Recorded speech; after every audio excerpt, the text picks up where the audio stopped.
میں ایک ایسے آدمی کو جانتا ہوں جو تمہاری مدد کر سکتا ہے، ڈاکٹر خاور نے کہا۔ جی کون ہے وہ؟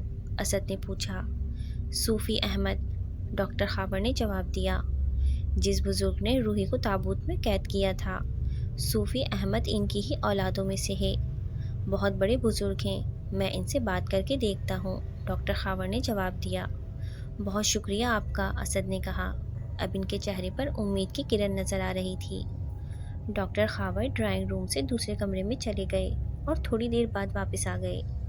میں نے پتہ کروایا ہے، صوفی صاحب گاؤں میں ہی موجود ہیں، ہم جا کر ان سے مل سکتے ہیں، ڈاکٹر نے واپس آ کر کہا۔ نیک کام میں دیری کیسی، ابھی چلتے ہیں، اکرم نے کہا، اور وہ گاڑی میں بیٹھ کر صوفی احمد کے گاؤں کی طرف روانہ ہو گئے۔ تقریباً 1.5 گھنٹے بعد وہ گاؤں میں صوفی احمد کے گھر کے سامنے کھڑے تھے۔ گھر پرانا مگر شاندار تھا۔ ڈاکٹر خاور نے آگے بڑھ کر دروازے پر دستک دی۔ تھوڑی دیر بعد اندر سے ایک ملازم باہر آیا۔ جی فرمائیے، ملازم نے کہا۔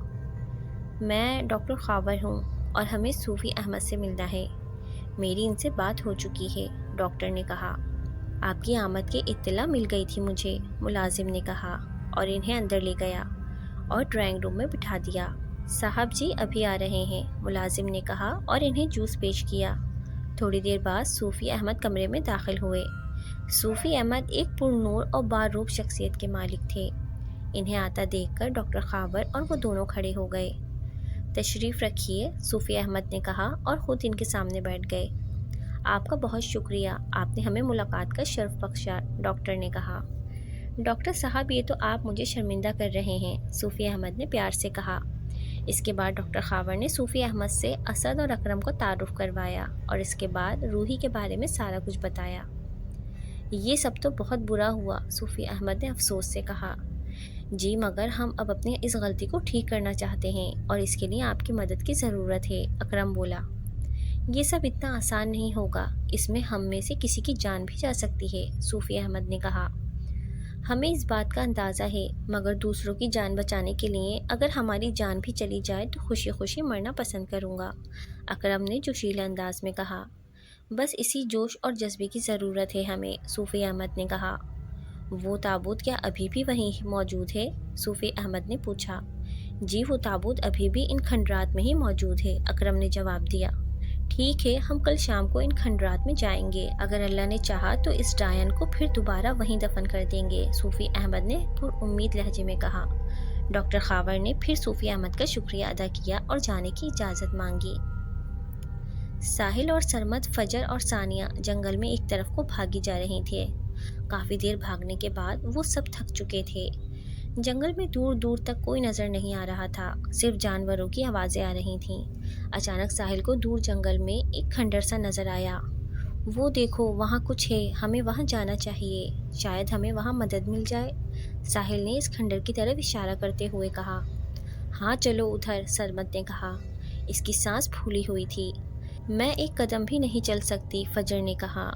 تھوڑی ہمت کرو، بس تھوڑی ہی دور اور، سرمد نے تھکی ہوئی فجر کو سہارا دیتے ہوئے کہا اور وہ کھنڈر کی طرف چل دیے۔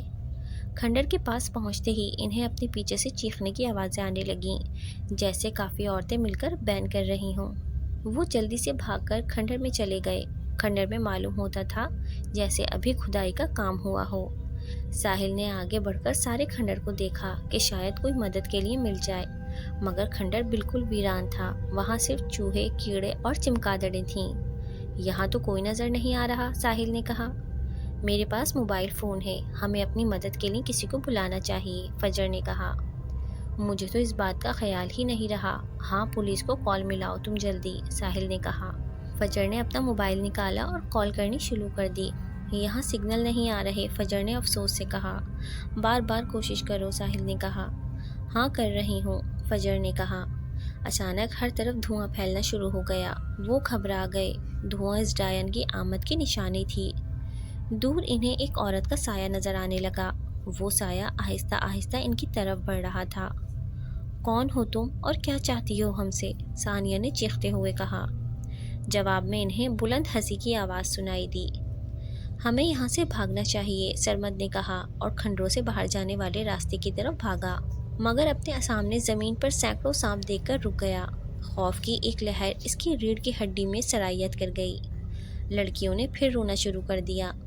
پلیز ہمیں جانے دو، ہم دوبارہ کبھی یہاں نہیں آئیں گے، فجر نے روتے ہوئے کہا۔ ثانیہ نے قریب پڑا ایک پتھر اٹھایا اور ڈائن کی طرف پھینکنے ہی والی تھی کہ ایک طرف سے ایک بڑا خنجر اٹھتا ہوا آیا اور ثانیہ کے ماتھے میں پیوست ہو گیا۔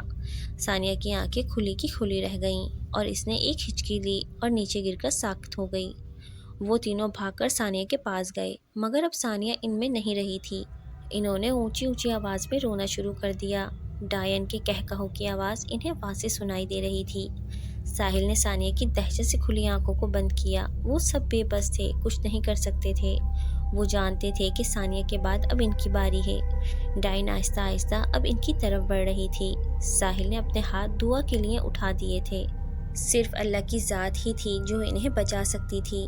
ساحل کی آنکھوں میں آنسو تھے اور اس کے ہاتھ دعا کے لیے اٹھے ہوئے تھے، جبکہ وہ ڈائن ان کی موت بن کر ان کی طرف بڑھ رہی تھی۔ ان کی موت ان سے صرف چند گز دور تھی اور انہیں اپنی موت یقینی نظر آ رہی تھی۔ گاڑی میں اسد، اکرم، ڈاکٹر خاور اور صوفی احمد موجود تھے۔ ان کی گاڑی تیز رفتاری سے جنگل کی طرف بڑھ رہی تھی۔ ہمارے جنگل میں داخل ہوتے ہی اس ڈائن کو خبر ہو جائے گی اور وہ اپنی پوری کوشش کرے گی کہ ہمیں ان کھنڈروں میں جانے سے روکے، صوفی احمد نے کہا۔ چاہے کچھ ہو جائے ہم اس ڈائن کو واپس دفن کر کے ہی رہیں گے، اکرم نے پرعزم لہجے میں کہا۔ ان کی گاڑی جنگل میں داخل ہو چکی تھی۔ وہ جانتے تھے کہ کسی بھی وقت ان کا سامنا اس ڈائن سے ہو سکتا ہے اور وہ سب ذہنی طور پر تیار بھی تھے۔ وہ آ رہی ہے، صوفی احمد نے کہا۔ اچانک فضا میں چیخوں کی آواز بلند ہونے لگی اور ہر طرف دھواں پھیلنا شروع ہو گیا۔ دھوئیں میں دور انہیں ایک عورت کا سایہ نظر آ رہا تھا جو آہستہ آہستہ ان کی طرف بڑھ رہا تھا۔ ڈائن ساحل کے بہت قریب پہنچ چکی تھی۔ ساحل نے اپنی آنکھیں بند کر دیں، مگر جب کچھ نہ ہوا تو ساحل نے آنکھیں کھول دیں۔ ڈائن اپنی جگہ پر ساکت کھڑی تھی۔ اچانک پھر ہر طرف دھواں چھا گیا اور ڈائن اس دھوئیں میں غائب ہو گئی۔ فجر اور سرمد بھی اپنی جگہ پر ویسے ہی موجود تھے۔ وہ ثانیہ کی موت کے بعد گہرے صدمے میں تھے۔ اللہ نے ہماری مدد کی ہے، وہ ڈائن یہاں سے چلی گئی ہے، ساحل نے کہا۔ ہمیں جلدی یہاں سے بھاگ جانا چاہیے، سرمد نے کہا۔ نہیں، ہمیں باہر زیادہ خطرہ ہے اور ویسے بھی ہم نہیں جانتے کہ کس طرف جانا ہے، ہمیں صبح ہونے کا انتظار کرنا چاہیے، ساحل نے کہا۔ فجر ثانیہ کی لاش کے پاس بیٹھ کر رو رہی تھی۔ فجر اور ثانیہ اسکول ٹائم کی سہیلیاں تھیں، مگر آج ثانیہ فجر کو ہمیشہ ہمیشہ کے لیے چھوڑ کر چلی گئی تھی۔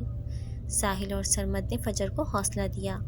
یہ رات ان کی زندگی کی بدترین رات تھی۔ انہوں نے اپنے دو دوستوں کو کھو دیا تھا۔ وہ زندگی بھر اس رات کو نہیں بھول سکتے تھے۔ وہ کھنڈر یہاں سے کتنی دور ہے؟ صوفی احمد نے اکرم سے پوچھا۔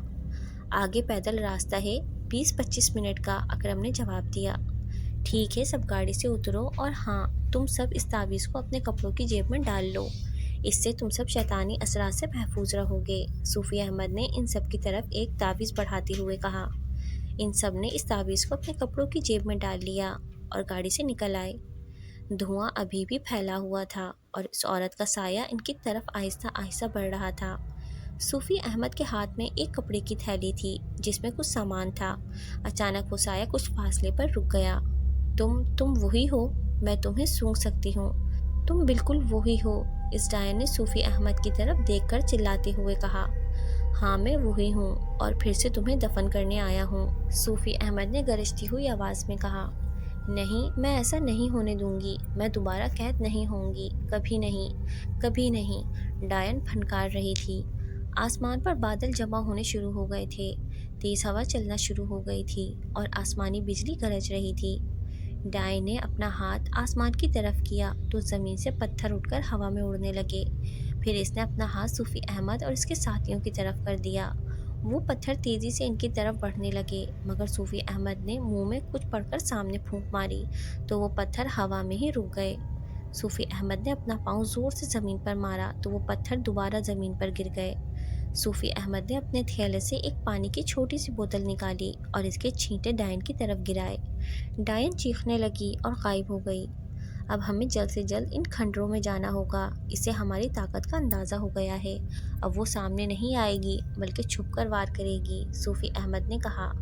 جی، آپ سب میرے پیچھے پیچھے آئیں، اکرم نے کہا اور ان سب سے آگے آگے چل پڑا۔ باقی سب اکرم کے پیچھے پیچھے ان کھنڈروں کی طرف بڑھ رہے تھے۔ سب لوگ دھیان سے، وہ جانتی ہے کہ ہم پر کوئی شیطانی طاقت اثر نہیں کرے گی، اس لیے ضرور وہ کوئی اور چال چلے گی، صوفی احمد نے ان کو سمجھاتے ہوئے کہا۔ مطلب کیسی چال؟ اسد نے پوچھا۔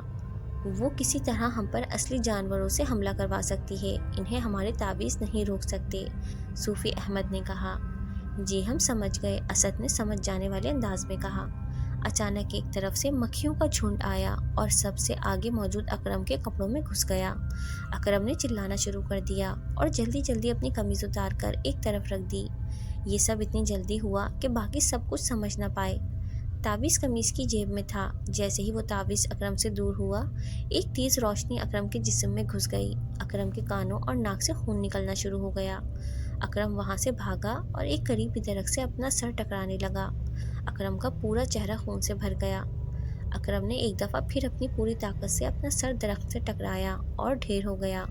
وہ سب بھاگ کر اس کے پاس پہنچے۔ اتنی دیر میں وہ تیز روشنی ان میں سے نکل گئی تھی۔ صرف چند سیکنڈ میں اکرم ایک لاش میں تبدیل ہو چکا تھا اور اس کے ساتھ ہی اسے بالکل بچا نہیں سکے تھے۔ اللہ اس کے درجات بلند کرے، اس نے بہت بڑے مقصد کے لیے جان دی ہے، صوفی احمد نے کہا۔ آمین، ڈاکٹر خاور اور اسد نے کہا۔ اسد کی آنکھوں سے آنسو نکل رہے تھے۔ اکرم اس کا بہت اچھا اور پرانا دوست تھا۔ وہ پھر سے آگے بڑھنے لگے۔ فضا میں ہنسی کی آواز پھیلی ہوئی تھی، اس ڈائن کی ہنسی کی آواز۔ وہ ان میں سے ایک کو مارنے میں کامیاب ہو چکی تھی۔